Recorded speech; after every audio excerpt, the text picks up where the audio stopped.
ನೇರ ದಿಟ್ಟ ನಿರಂತರ ಸುದ್ದಿಗಳಿಗಾಗಿ ವೀಕ್ಷಿಸಿ KS news TV Kannada.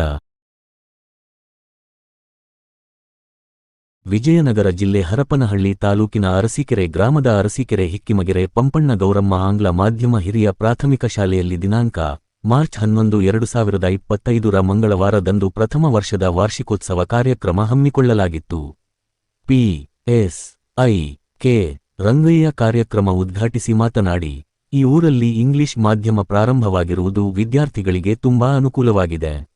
English ಕಲಿಯಲು ಹರಪನಹಳ್ಳಿ, ದಾವಣಗೆರೆಗೆ ಹೋಗಬೇಕಾಗಿತ್ತು.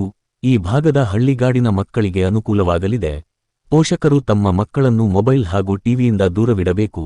ತಾಯಂದಿರು ತಾವು ಧಾರಾವಾಹಿಗಳನ್ನು ನೋಡದೆ ತಮ್ಮ ಮಕ್ಕಳಿಗೆ ಅಕ್ಷರ ಕಲಿಸಬೇಕು. ತಾಯಿಯೇ ಮೊದಲ ಗುರು, ಮನೆಯೇ ಮೊದಲ ಪಾಠಶಾಲೆ.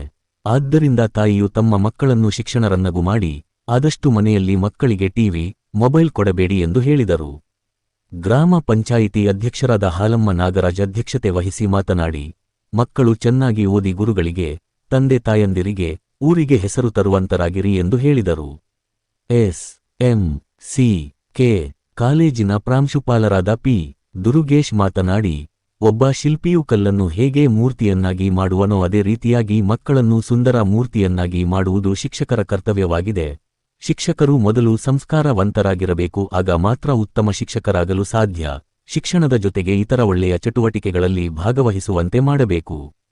ಶಿಕ್ಷಣ ಕೇವಲ ಅಂಕಪಟ್ಟಿಗೆ ಮಾತ್ರ ಸೀಮಿತವಾಗಿರಬಾರದು, ಜೊತೆಗೆ ಸಂಸ್ಕಾರ ಕಲಿಸಬೇಕು. ಸಾವು ಮುಖ್ಯವಲ್ಲ, ಸಾಧನೆ ಮುಖ್ಯ. ಪ್ರಿಯ ವಿದ್ಯಾರ್ಥಿಗಳೇ, ನೀವು ಚೆನ್ನಾಗಿ ಓದಿ ಒಳ್ಳೆಯ ಹುದ್ದೆಯನ್ನು ತೆಗೆದುಕೊಳ್ಳಿ. ತಂದೆ ತಾಯಿಗಳನ್ನು ವೃದ್ಧಾಶ್ರಮಕ್ಕೆ ಕಳಿಸದೆ ಮನೆಯಲ್ಲಿಯೇ ಚೆನ್ನಾಗಿ ನೋಡಿಕೊಳ್ಳುವಂತಹ ಮಕ್ಕಳಾಗಿ ಎಂದು ಹೇಳಿದರು. ಇದೇ ಸಂದರ್ಭದಲ್ಲಿ ಶಾಲಾ ಮಕ್ಕಳಿಂದ ಅನೇಕ ಅದ್ಭುತವಾದ ಸಾಂಸ್ಕೃತಿಕ ಕಾರ್ಯಕ್ರಮಗಳು ನಡೆದವು. ಈ ಸಂದರ್ಭದಲ್ಲಿ ಶಾಲಾ ಕಮಿಟಿಯ ಅಧ್ಯಕ್ಷರು ಎ.ಎಚ್. ಪಂಪಣ್ಣ, ಕಾರ್ಯದರ್ಶಿ ಎ.ಎಚ್. ಬಸವರಾಜ್, ಎ.ಎಚ್. ಕಾಲೇಜಿನ ಪ್ರಾಂಶುಪಾಲರಾದ ಎ.ಎಚ್. ಉಮೇಶ್, ಮುಖ್ಯ ಶಿಕ್ಷಕಿ ವಿದ್ಯಾಶ್ರೀ, ಮನೋಹರ್, ಶಿವಪುತ್ರಮ್ಮ, ಸಿ. ನಿಂಗರಾಜ್, ಉಪನ್ಯಾಸಕರು, ಶಿಕ್ಷಕರು, ಶಾಲಾ ಶಿಕ್ಷಕರು, ಸಿಬ್ಬಂದಿ ವರ್ಗದವರು, ಪೋಷಕರು ಹಾಗೂ ಶಾಲಾ ಮಕ್ಕಳು ಹಾಜರಿದ್ದರು. ವರದಿ Mahesh, Arsikere, KS news TV.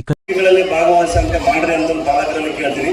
ಯಾಕಂದ್ರೆ ಇವತ್ತು ನಾಳೆ ಮಕ್ಕಳೆಲ್ಲ ಇಲ್ಲಿಂದ ಸ್ಕೂಲಿಂದ ಸೀದಾ ಮನೆಗೆ ಬಂದ ನಂತರ ಫಸ್ಟ್ ತಗೊಂತಿರೋದು ಅವ್ರ ಅಪ್ಪ ಮತ್ತು ಅವ್ರ ತಂದೆ ತಾಯಿಯ ಮೊಬೈಲ್ ತಗೊಂಡು ಅದರಲ್ಲೇ ಕಾಲ ಕಳೀತಾರೆ. ಅವೇ ರೀಲ್ಸ್ ಮಾಡ್ತಾರೆ, ಅವೇ ಇವು ಮಾಡ್ತಾರೆ. ದಯವಿಟ್ಟು ಮೊಬೈಲಿಂದ ಮಕ್ಕಳನ್ನ ದೂರ ಇಡ್ರಿ. ಪಠ್ಯ ಮತ್ತು ಪಠ್ಯೇತರ ಚಟುವಟಿಕೆಗಳಲ್ಲಿ ಭಾಗವಹಿಸ್ರಿ ಅಂತ ಹೇಳ್ತಾ ನನ್ನ 2 ಮಾತನ್ನ ಮುಗಿಸ್ತೀನಿ.